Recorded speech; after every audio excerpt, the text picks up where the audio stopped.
is it as good of a movie without the twist? Because I think Well, it just hinges on that twist the almost a little too brilliance, much.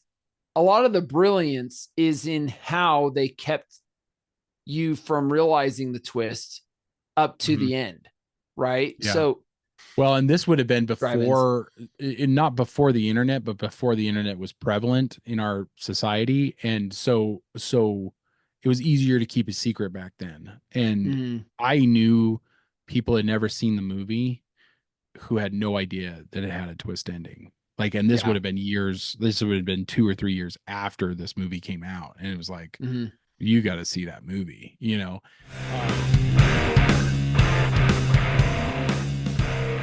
Hello and welcome to the Brothers Random Show. My name is Travis, I'm Michael. and we are two ordinary brothers discussing extraordinary ideas and some random shit. Michael, why are we here? This being the 25th anniversary of The Sixth Sense, we are going to talk about the movie. Cole, what's wrong? Did you ever talk to your mom about how things are? I don't tell her things. Why not? Because she doesn't look at me like everybody else, and I don't want her to. I don't want her to know. Know what? I see dead people walking around like regular people. I don't see anything. Are you sure they're there? Sometimes you feel it inside, like you're falling down real fast. You ever feel the prickly things on the back of your neck? Yes. That's them. They get mad. It gets cold. How often do you see them? All the time. Yeah, Sixth Sense came out in 1999, August of 1999. 25 years. 25 years. It's 20, awesome. 25 years. If it has one of the best twist endings of all time, and if you audience members have never seen it, I would suggest you go see it, because Michael and I are going to spoil that twist ending probably fairly early. Do you think that it seemed like this brought on a slew of a bunch of other movies where they had to have like this kind of huge twist at the end that Yes. totally changes everything? Because I mean, after this, The Others came out. The Others Remember is that? a great one. Yeah. That was, it was all about the big twist. So this was 99 twist endings. It seemed like this brought on almost like a genre of sorts of just Of major twist endings. endings. Well, and Christopher Nolan hadn't come on the scene, and he's kind of known for his twist endings as well. 2 years later, Memento would come out, and that's got a twist ending too. So, Mhm. so it became kind of a thing for the early 2000s to see if you could have a twist ending. The Others is a great example. Is This movie kind of brought on almost a new kind of genre where it was horror based, but it was also heavily character based. And so almost all of the Blumhouse movies now are heavily character driven horror based movies. And they all have a horror element to them, but they also have like a lot of character study and a lot of it's not just like, like Scream Guts or the Chainsaw Massacre movies. None of that. It's more, suspenseful and that kind of thing. It kind of brought on its own genre just because it was such a success in 1999. I mean, 1999 might have been one of the best movie years of all time. There's even a book out about it called "The Best Movie Year Ever." It was a book that was written a couple years back that is about the year 1999, because so many good movies came out that year. And with we're inundated with sequels and prequels and redos and all that kind of stuff nowadays, but that year had some real like original content. So basically it was the same year The Matrix came out. It was the same year that Fight Club came out. So all these great movies came out of this particular era. I guess what we should probably do is maybe just overall thoughts real quick, and then kind of get into the meat and Yeah. bones of this movie. Overall thoughts, like, and if you're looking this up, you're thinking about watching The Sixth Sense because it came out on a streaming service and you're thinking about watching it, I would say strap in for a slow burn, Yes. because that's what this is. It's a character study. It's a slow burn. It's not your It's not, it doesn't have slumber party explosions. kind of, Yeah. yeah, your that kind of entertainment. It's a character study. It's a cultural piece. It's a classic. I would say it's a great film. Yeah. I think it's one. This is oddly, I found myself, because watching it before doing this, I hadn't watched it in a really long time, and I think the reason for that is you kind of watch it because it has such a twist. Then you watch it again, and then it's kind of the thing where you don't need to ever watch. You don't need to watch it again because now you know. Yeah. Right? Now you know the twist. Yeah. It might have been a hindrance, but it is because you already know the twist, but it is really fun to go back and watch it, and you pick up on all these nice little nuggets The little things of information that is going Yep. along the way. And it is really interesting to pick that stuff up. So this probably, when it came out, was probably one of my favorite movies of that year. And I've revisited it a lot since. I shared it with my two oldest children about 2 or 3 years ago, and they all, they both cried at the end, because it is an emotional movie, because it deals with children and trauma, and it still holds up. I mean, the technology, you don't see any cell phones. Yeah. Isn't it fun? It's just so crazy that it's so crazy that you don't see any cell phones the in world has older changed so much Yeah. since then. Yeah, it really It's has. just insane to think about. But Storytelling has changed. This, like you said, is a slower movie. It doesn't have bombastic explosions. The cutting style's very monotonous, very slow paced. the shots, Yes. it's very artistic. All the shots are done. The Well, cinematography. his composition is very interesting because it's all deliberate. There is Mhm. nothing that is not deliberate in this movie, and that is really interesting, because oftentimes you and I will be watching a movie and we're like, so the point to this was what? It'll have a whole section in it. We recently did a review of Deadpool 2, and there's an entire section of the movie that has nothing to do with the rest of the movie, and it's a long section, and characters die in that section and all that kind of stuff, and there's a bunch of jokes in it, and it's meant to be funny, and I get why it did it, but it had almost nothing to do with the rest of the movie. And this Sixth Sense, there is not a shot in this that doesn't further the story, and that's what's so fascinating. So it is a work of genius, and M. Night Shyamalan people say that all the time about him. He's done lesser work for sure, but this is what he will be remembered for. I mean, he's got a lot of great movies. He's got a lot of terrible movies. So it's hit or miss with this guy. And so, This one still goes down as his best. Yeah. And he's been making he's been making movies for a long time. But this one still holds. If you are thinking about watching it, go watch it. Yes. But pick the situation, because it's a slower burn. Settle in for a slow thriller. Yeah. All right, let's go ahead and get into spoilers now. So the twist, if you go through this movie knowing the twist, there's a bunch of stuff that happens that is so interesting. Bruce Willis' character, as most people know, is already dead, and he doesn't know he's dead. People behind the scenes were they thought that they were giving it up when Haley Joel Osment says, "I see dead people," and Bruce Willis asks, "When do you see him?"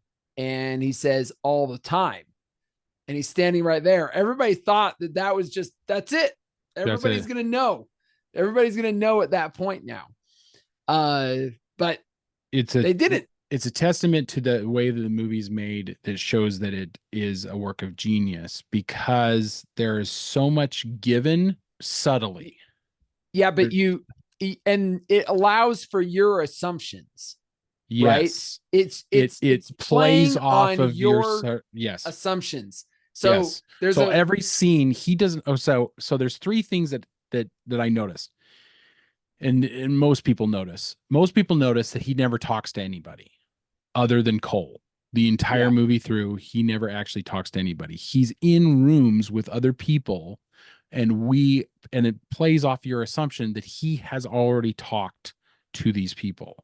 Mm-hmm. He's in the hospital at one point. He's in their apartment at one point, and it looks like he's been talking to the mother, right? There's a scene where Haley Joel Osment comes in, the Cole character, and there's two chairs, and the mother's sitting in one, and she looks like she's upset because Malcolm, she just got done talking to the main character, Bruce Willis's character. That's what it looks like. But you're just assuming that's what happened. But anyway. So there's something else. He never walks through a door. You never see him walk through a door. You never see him open a door. You never see, he always goes to open a door and then the scene cuts. Yeah. And it's very subtle, and it's almost like needless information, but it is information, and it's great. And there's another thing. He's always in the same clothes. They're put together differently. Sometimes he's wearing a tie, sometimes he's wearing a vest. Sometimes but he's always same wearing same blue shirt, or there's the shirt. So before at the very beginning, his wife brings him a sweater, and it's like a school sweater or something. And he puts that on over his blue shirt. Yes. And then he takes it off later. And you see him occasionally in that as well when he's in his office. Sometimes you see him either in that gray sweater or in that blue shirt, and that's it through the whole film. Yeah. And I just noticed that this last time watching it. I didn't know that before. So. He also talks about not paying attention to time a lot. So you think that he's talking to his wife a few times, and she's ignoring him because she's mad, or because their relationship is falling apart. But in fact, he's not there, and she's mourning him. Because it's only a year after he first gets shot in the beginning of the film. And it's extremely interesting how this movie deals with information, what information it pushes and what information it holds back on. And that's it is extremely, I guess would be the best way to manicured. It's extremely put together. There's nothing wasted in any of this. And that's what that. And so you're assuming for most of it, and notice this. So you're assuming for most of it that the kid's actually not, for the first half, the kid's not actually, all there. Like he might actually have a mental disorder, right? Or he's making this stuff up in his head, right up until the point that he tells Bruce Willis that he sees dead people, right? After that, that's when you start seeing from his perspective all of the different ghosts that are coming after him or haunting him. You do not see a ghost up until that point, other than Bruce Willis, who doesn't know that he's a ghost. So that was an interesting take on it as well. And it's also interesting what M. Night Shyamalan decides to use. Like, most of his tones, color palette is extremely, what do you call it? Mute. Except occasionally red will represent something. So the tent in Cole's room is red. the mother who's been slowly poisoning her daughter, she's wearing red. She's got red lipstick too, and everybody else is in It was things they wanted to emphasize. The emphasize doorknob the that you see doorknob's him red. try to open. Yeah. It shows him 2 different times try to Try open to a open door, that door and and not, then he just reaches into his pockets like he's and the going scene for a cuts. key. Yeah. Yeah. Yeah. And then that scene cuts 2 different times that That happens. happened. Now, when you go, once he finds out that he's dead, he looks at that door. Now he's starting to see things That weren't there before. He wasn't seeing before. And he looks at that door, and the door has a desk or a bookshelf in front of it. And Yeah. so he was trying to open this door, and it wasn't opening. I mean, Yes. Interesting that he was the haunting that. So if that was her, if she just was there in the living room and heard, she'd just hear the doorknob rattle, shake, probably, rattle, and that would be it. Well, it's so interesting. Well, and if you think of ghosts being able to morph through walls, then that's probably how he got through. But because he doesn't know, he wasn't ever opening doors. He probably have been, his consciousness might have not known what was going on, and that's where it goes back to the time. So he's always like in a hurry, but he's not getting anywhere, and it's interesting that they put that in, because he's like, I always have trouble with time these days and stuff like that. And you think it's just, stress or trauma from the ex-patient that killed him, but it's actually it would be like a ghost. I don't think a ghost would be consumed by time. They wouldn't ever think of time, right? Which, I mean, yeah. It's you mentioned the ex-patient that killed him. Yeah. Kudos to Donnie Wahlberg. Yeah, he's unrecognizable. For that scene. Yeah. Great job, and really brought the freakishness, I guess. The start. He kind of sets the tone. Unhingedness of the tone for the film. Yeah, it does. It really does. And nobody knew that was Donnie that's Mark Wahlberg's brother. And nobody knew that was him. And what he was in a boy band, wasn't he? Wasn't he in New Kids on the Block? Oh yeah. Yeah. So Donnie Wahlberg was in New Kids on the Block, and Mark Wahlberg was in he was Marky Mark and the Funky Bunch. What's interesting is that both of them are actors, both of them have had singing careers, and Donnie Wahlberg is unrecognizable in this movie. You would not know that it was him. Had it not been for a credit, Yeah. So, and I mean, that's an unhinged scene that they go back to, and the cuts are pretty particular, because he doesn't do a lot. He doesn't do flashbacks until the end, and then there's these flashbacks that happen that kind of explain what is going on and how it's really interesting, because when he holds up she drops his ring, because she's holding his ring and she drops it on the ground and it rolls under a chair. He looks at his hand, and it's a focus. It's a rack focus from her hand with her ring on it, and then his hand that doesn't have a ring on it. It's just so interesting the way that the information is conveyed. It is a masterclass in information, withholding information, like the scene where they're sitting, the mom and Malcolm are both sitting together, and it looks like they just got done talking. And when she says you have an hour, it's so interesting, because you assume, because it can be played both ways. Yeah. Because it can be played both ways. Like, she's talking to both of them. You have an hour. Like, I'll give you an hour to you guys have an hour. Analyze my son. or it just means you have an hour before dinner. I'm Yep. talking to my son. Yeah. Yep. So Talking to my it was, son yeah, is just it's played some so of well. those nuances that you just Yeah. you don't catch up in. That's what's crazy is once you have the information, you go back, it's hindsight 2020. You go Yes. back and you're just like, how did you not see it? Because Yeah.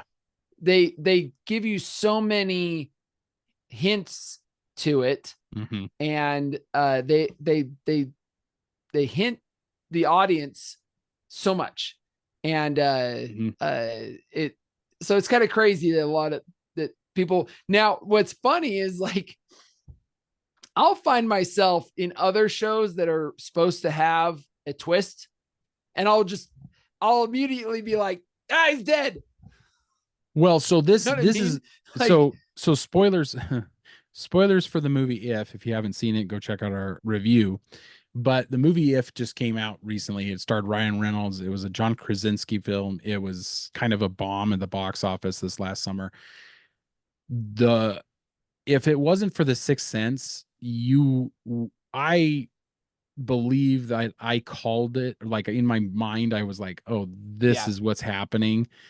There's a twist at the ending, and it's got some foreshadowing stuff, but without The Sixth Sense, I don't know if I would have caught on to those things. yep, So that's what's great about The Sixth Sense is that, or what's terrible about The Sixth Sense is that it's basically made it so it's ruined other movie. Like yeah, you don't get you're looking for the twist, or you're gonna you're gonna acknowledge yeah, at some point that, oh, this character is either this, or you get what yep. I'm saying. There's It makes it so all movies with a twist you see coming, and Not all. I mean, obviously, there's going to be real good there's going to be other surprises. good twists out there, but it does there's been a lot of films where you're just like, okay, you start to let the wheels turn, and you're just like, okay, Yeah. just in case, let me think. Okay, could he be dead? All right, well, who did he interact with? Like, Yeah. what is he lifted? Has he lifted things that like Yeah. that Yeah. interacted with other Well, people? and You it's just all you it's find all like yourself, it's all yeah, like, was he dead the whole time? Was it this bad yeah, guy the whole time? Was it like, so you're doing that kind of mental yeah, gymnastics while you're watching the movie. right, And I don't know if it's better for the movie. It it certainly makes the movie enjoyable when you see a twist coming. Now, he has done other twists in his movies, probably not as good as this, but there is one that is by far one of the better twist endings. So Split has a really, really interesting twist ending. okay. I thought The Village had a great The twist Village had a great ending. twist ending. I thought it Um, was good. I watched Signs again. I was kind of I was the thing about Split is you have to have watched his other movies to know that twist ending. right. Right. And You have that's what's to so be in great order about to it. catch You In order to in get order to what's catch going it. on, you have had to have watched other movies of his, and it's beautiful. It's like a beautiful, it's so Yeah. interesting. It's such an interesting twist. So yeah, I mean, Signs had a pretty good twist to it as well. It wasn't really a twist, it was just a surprise. Mm-hmm. I would say with Signs. The Village has a twist. Yeah, I mean, he kind of got known for, coming up with the twist endings. And now Christopher Nolan's kind of in that vein as well. But I feel like Christopher Nolan has matured as a filmmaker a lot more than M. Night Shyamalan. Whereas Christopher Mm, Nolan's kind of moving away from the twist ending, especially with Oppenheimer. Like, there's nothing really twisty about Oppenheimer. yeah. It's He just telling a grand story. he's allowing himself the that he can do something other than just the gotcha twist, Yeah, yeah, right? yeah. And it could be that because for the first several of M. Night's, you had like some pretty like out there Yeah, twists. twist. Yeah. And Yeah. it may have kind of boxed him into a corner where he couldn't really do anything else. Yeah. I mean, possibly, I don't know. Maybe that's Well, why he's struggled so much with other stuff. The Yeah. Last Airbender, I mean, Yeah, I couldn't even finish. That was a piece of like garbage. just there What was a a piece of lot. garbage. So there's been a lot that he So, had to struggle through. his latest movies I really haven't paid that much attention to. I think Knock at the Cabin was a recent one that he did, and he's got Trapped coming out this year, I think this week actually. But I mean, I don't feel the need to go see his movies right away like I used to, you know. I would say Sixth Sense is probably his best film, although Signs is probably a close second, and even The Village is really good as well. Mhm. So let's talk a little bit about Bruce Willis. So Bruce Willis was not known for doing dramatic fare at this point in his career. He's known for Die Hard. Yep. Armageddon would have come out the year before, and although Armageddon has its moments, it's mostly just a fun action movie. Yeah. So this was a very different thing for Bruce Willis, and probably this, in my mind, this and probably Looper are some of the better performances he's ever done. Mm-hmm. And Looper was more recent, but unfortunately, Bruce Willis will probably never make a movie again. Unfortunately, because he's been recently diagnosed with some kind of early onset brain disease that has taken his speech from him, pretty much. So he's a retired actor. But I really enjoyed many of his movies throughout the years. This stands out probably for the most part. This and Die Hard, as far as his career I loved is his Die concerned. Hards, yeah, for So, sure. But apparently there's some controversy about him doing this film. You know, we've read from a few different sources, not that we could very well accredit this claim, but the rumor is that he did Armageddon and this and Sixth Sense and then The Kid because he was doing a film for Disney, Broadway Brawler, and it fell apart. He ended up firing a bunch of people, and he was a producer on it, and so he was kind of in charge of getting that thing made, and it was with Disney Corporation and fell apart, and he was kind of blamed for it, I guess is the best way to put it. And then something. And so Disney said, "Hey, just sign to do 3 films, and we will at a discounted rate, quote unquote discounted rate," which they still paid him $3 million, which I guess is cheap. Anyways, so that was Armageddon, The Sixth Sense, and The Kid. And which arguably are some of his more successful films of all time. I mean, the Armageddon. Interesting, right? Isn't that it's kind of I would say Die Hards are his kind of probably his biggest thing he's known for. Yeah. Would be Die Hard films. But I mean, it's like a blessing in disguise because it's basically the Die Hard films and Armageddon and The Sixth Sense that he's more or less best known for. So, I mean, he's done a lot of movies, but that's what he's going to be remembered for, I think.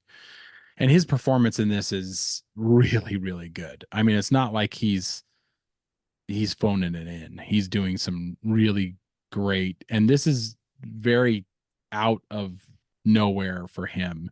He's not exactly, I would say this character isn't exactly the cool guy character. He's a failed therapist, and so he's like trying to find some recompense. Well, if you think about it, I mean, he had just won this award at the very beginning. He had just won this award given to him by the mayor. And so he died, quote unquote, died at the height of his career, really. Now that being said, it's a character study of his growth in trying to get over the fact that he had failed this other patient of his. Yeah. And trying to work beyond that. As well as, I mean, it's kind of an interesting thing, but like trying to let his wife go and like live the rest of her life. Cause I mean, she's a young woman at the time that he dies. And so, I mean, you don't want people to live alone. And it's so interesting because his interactions with the possible other man, they're so brilliantly done, because he never talks to him. He never talks to him. The guy acts like he's ignoring him. And you, as an audience member, the first time watching it, think he's just ignoring him as a jerk kind of thing. But it's in fact, he's not there. And this guy is trying to have a relationship with his wife. And I mean, it's so interesting. Toni Collette plays the mom, and she does an excellent job, I think. She was kind of no name at the time. She didn't have a big she had a couple of, she's an Australian actress that had, like, I don't know, 3 movies probably prior to this. And there's the scene in the car at the end where Cole tells her that he sees dead people, and he proves it by saying some things about her mother that he wouldn't have known. And it's a extremely emotional scene. I found myself tearing up through it, and it's just so well acted. Haley Joel Osment does a great job. Toni Collette does a great job, and they're basically, we get closure to that story in the car. And I thought it was just excellently done. And I just wanted to shout out to them for those performances. Haley Joel Osment is still acting. He's an adult actor now, but he never quite had the same success that he had as a child actor. I've seen it occasionally. I'll see him pop up in like very minor roles in stuff, but for the most part, Toni Collette's still acting. She's still doing pretty good. But it's sad about Bruce Willis, because I feel like he could have kept acting for many years had it not been for this brain disease he has. Yeah. And I want to say that I don't know for sure, but I had heard about some outbursts that he'd had on sets in the years that have before this. And it made me wonder if these were possible signs, connections to his disease. Most likely, because he had a good reputation for most of his career. It was basically the latter part of his career, I would actually say, that probably people, there was some very vocal people at one time that said that he torpedoed their movies and stuff like that. So I mean, it could have been the early signs, maybe. Before we go, I really want to ask the question: is this movie hinges on that last few scenes where you discover that he's actually a ghost, he's actually dead. Is it as good of a movie if it's not without the twist? So like, is it as good of a movie without the twist? Because I think it just hinges on that twist almost a little too much.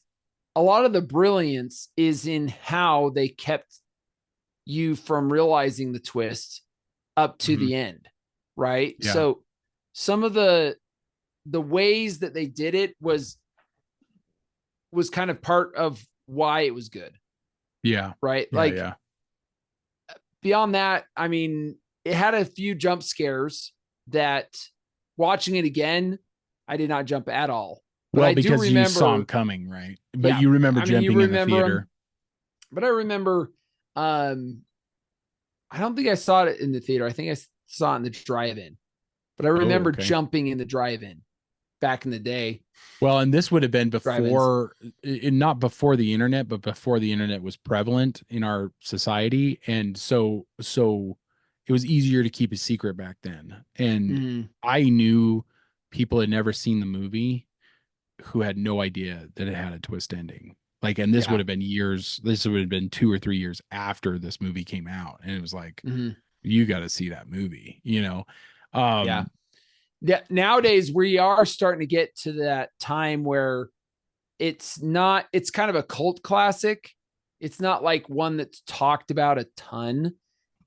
So I could see people, young generations coming up and just like seeing it on yeah, on a a streaming platform or streaming something. Yeah. platform or something and just like, let's watch this, and not knowing anything going into it. Maybe they had heard something, an I Yeah. see dead people meme or something they Well, back in the day. back in the day. Yeah, so I showed it to my two oldest who had no idea. So Oh, they never seen it.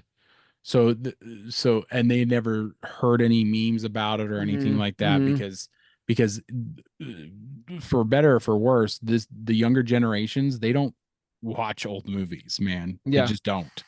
And it's some of the best movies are the old movies.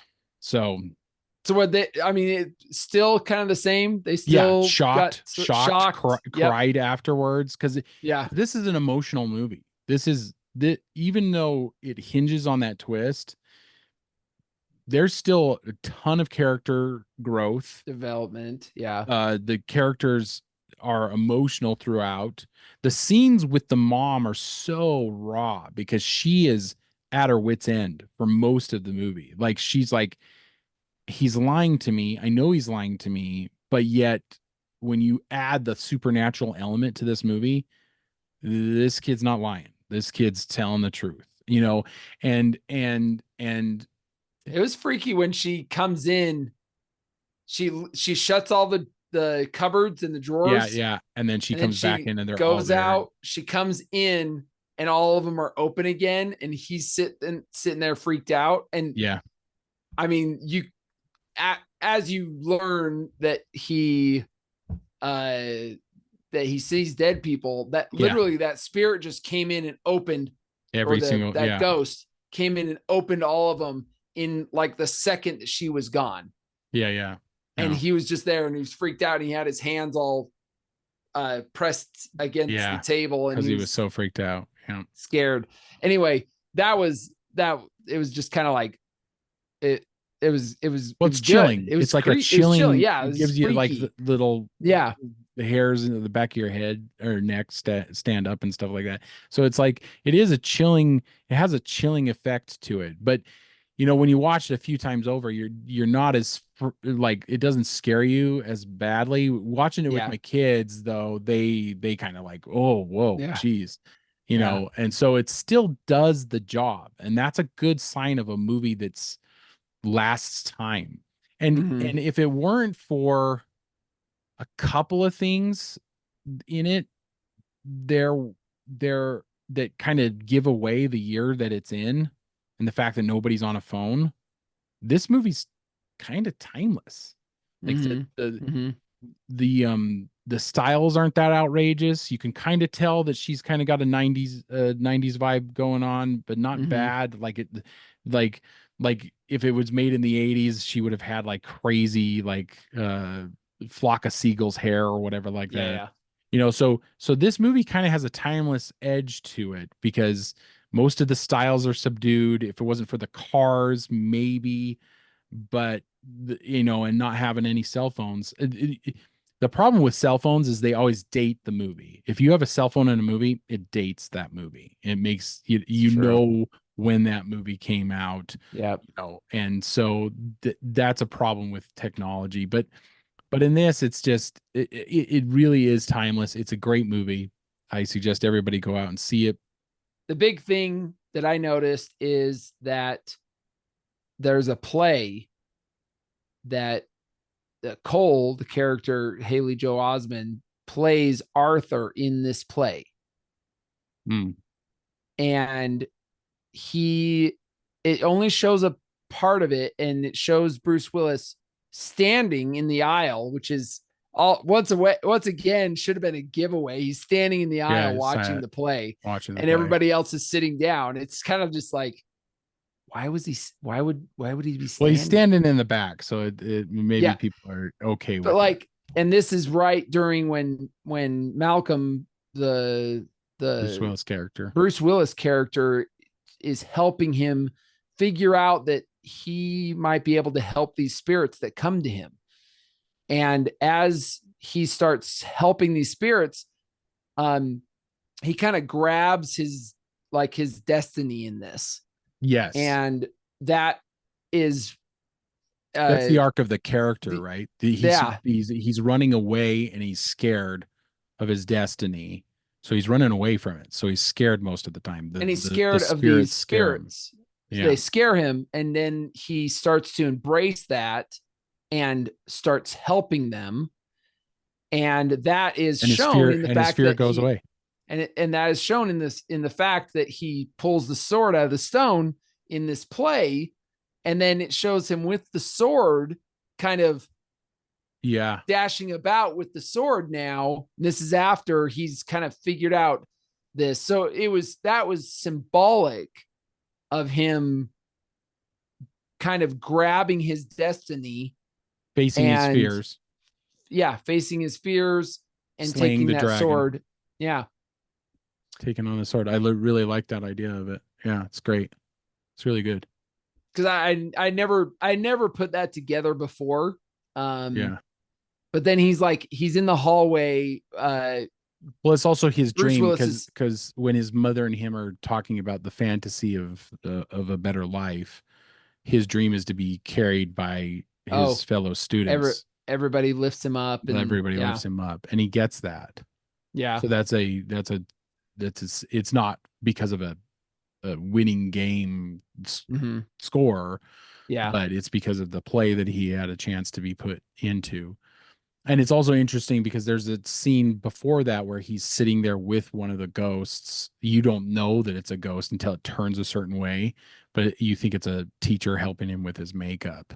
Another teacher comes in and doesn't acknowledge that there's another person there, and that person. So it's interesting because at that point he's showing that he's not scared of them anymore, and he's actually integrated. Yes, he's integrated them into his life. That's a good place to end it. Check us out on social media, Spotify and Apple Podcasts. Just look for The Sword in the Skull. If you're listening to this and not watching it, please go to YouTube and like, share, and subscribe. It helps us out. And in the meantime, keep reading, keep listening, keep watching, learn more. We'll see you, brother. See ya.